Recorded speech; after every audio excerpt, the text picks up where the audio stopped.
जी बाबा गुरु नानक देव जी के 550वें जन्मदिन के सिलसिले नवजोत सिंह सिद्धू की दरखास्त से हुकूमत पाकिस्तान ने लांघा खोलण का करतारपुर बार्डर वाला लांघा जो खोलण का फैसला किया ताकि जोड़े सिख यात्री है दरबार साहब से आके जियारत कर सकन।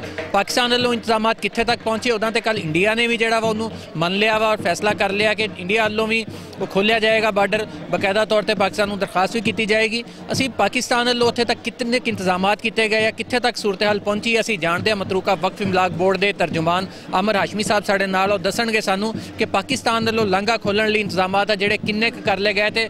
बाबा जी गुरु नानक देव जी का 550वां जन्मदिन किद्दां मनाया जाएगा जी? हाशमी साहब दसो जरा। जनाब मियाँ साहब तुहाडा बहुत बहुत शुक्रिया। जिद्दां तुहानूं पता कि जिहड़ा अगला साल 2019 बाबा गुरु नानक दे 550वें जन्मदिन की तकरीबात होणियां ने तो बड़ियां तरीही होणियां ने। उहदे बारे हुकूमत पाकिस्तान ने तमाम इंतजाम मुकम्मल कीते हैं तो हुण जिहड़ा असीं करतारपुर का लांघा खोल रहे हैं उहदे ते सड़क की तामीर जिहड़ी तकरीबन हो चुकी है।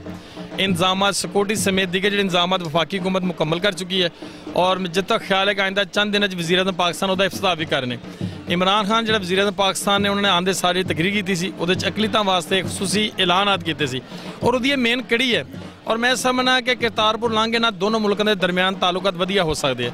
अगर दोनों मुल्कों के ताल्लुकात वधिया होंगे तो आवाम भी खुश होएगी तो किते च भी अमन होएगा और बाबे की जी मुहब्बत सी मुसलमान सिख मुस्लिम का रिश्ता जोड़ा वो मजीद बेहतर होएगा। तो पता मियाँ मीर ना तो उन्होंने सरकार ना बड़ी मुहब्बत सी और ऐसी कौम जानती है कि बाबा गुरु नानक ने हमेशा अमन का प्यार का वधिया दर्ज दिता। उन्होंने उस दर्ज से अमल पैरा वा। देखिए जी साढ़े हुकूमत का प्लान मकसद है कि असी 550वां जन्मदिन जोड़ा उन्होंने यादगार बनाया जे। वो वास्ते वफाकी वजीर जना नूरुल हक कादरी साहब का कहना सी कि असी सिक्के यादगारी सिक्का जारी करिए तो एक डाक टिकट जो सिखा का मुतालबा सी वो बारे कानूनी तौर पर मामला जारी ने और इंशाअल्लाह आइंदा चंद रोज़ उसका ऐलान भी कर दिता जाएगा। पर वह जी कानूनी कार्रवाई है वो तैयारी के मराहल चल जी। ये सी जनाब अमर हाशमी साहब जेडे सानू दस रहे थे कि सड़क की तमीर जी तकरीबन हो चुकी है, बाकी इंतजाम भी किए जा चुके हैं। यादगारी टिकट तो यादगारी सिक्के के उत्ते भी मुशावरत जारी है और भरपूर तरीके दे नाल जेडे बाबा जी गुरु नानक देव जी दी 550वें जन्मदिन दी तकरीबात जड़ियां पाकिस्तान च मनाईयां जाणगियां। ਇਹਦੇ ਨਾਲ ਹੀ ਸਿੱਖਾਂ ਦਾ ਉਹ ਪੁਰਾਣਾ ਮੁਤਾਲਬਾ ਵੀ ਪੂਰਾ ਹੋ ਗਿਆ ਜਿਹਦੀ ਮੰਗ ਉਹ ਇੱਕ ਦਿਨ ਪਹਿਲਾਂ ਤਿੱਕਰ ਵੀ ਕਰ ਰਹੇ ਸੀ। ਜੇ ਆ ਕਿ ਜਿਹੜਾ ਲਾਂਘਾ कर रहा सिद्धू साहब इत्थे आए उस तो पहला भी बलटोहा ने भी ये काम चुक्या सगा।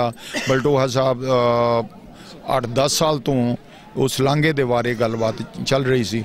चलो दोहां दा हिस्सा पिया। सिद्धू साहब आए उन्होंने जाके आवाज़ उठाई, उन्होंने बड़ियां तकलीफां दा सामना करना पिया, थ्रेटां भी हुईयां। पर मैं 3-4 दिन होए उत्थे गया तो सर्वे वाले उत्थे सर्वा कर रहे ने, सड़क बन रही आ। प्राइम मिनिस्टर सदर भी जा रहे हैं 27 के 28 तरीक को करतारपुर साहब दे विच असीं मुबारकबाद पेश करते हैं कि अगर ये लांघा खुल जाता वो खाली सिखां दा नहीं है। जदों बाबा जी फौत होंदे ने अद्धी चादर जिहड़ी मुसलमानां ने वंडी उत्थे मकबरा बनया होया। बाबा जी मुसलमानां दा भी आ, हिंदुआं दा भी आ, क्रिश्चनां दा भी आ और सिखां दा भी आ, वो सांझा आ। इहनूं जिन्नी छेती हो सकदा है लांघा खोलिया जावे साडी रिक्वेस्ट आ तो वो खोलन या ना खोलन तुहाडे वालों वो खोलना चाहिए ताकि सिख बाहर दे सिख आ सकन। देखो जदों सिख बाहर दा आउंदा वो डॉलर पाउंड लैके आउंदा कंट्री विच। छोटी दुकान वाला पैसा कमा रहा, स्कूटर वाला पैसा कमा रहा, ट्रांसपोर्ट वाला पैसा कमा रहा, टोल पे कीते जांदे ने ते जिहड़ी इकोनॉमी है देश दी उत्ते जांदी आ। सगों मैं रिक्वेस्ट करदा पाकिस्तान गौरमेंट अगे कि फॉरनरां दे भी जे खुले होने चाहिए आ, वो जदों भी चाहन वो आ सकन।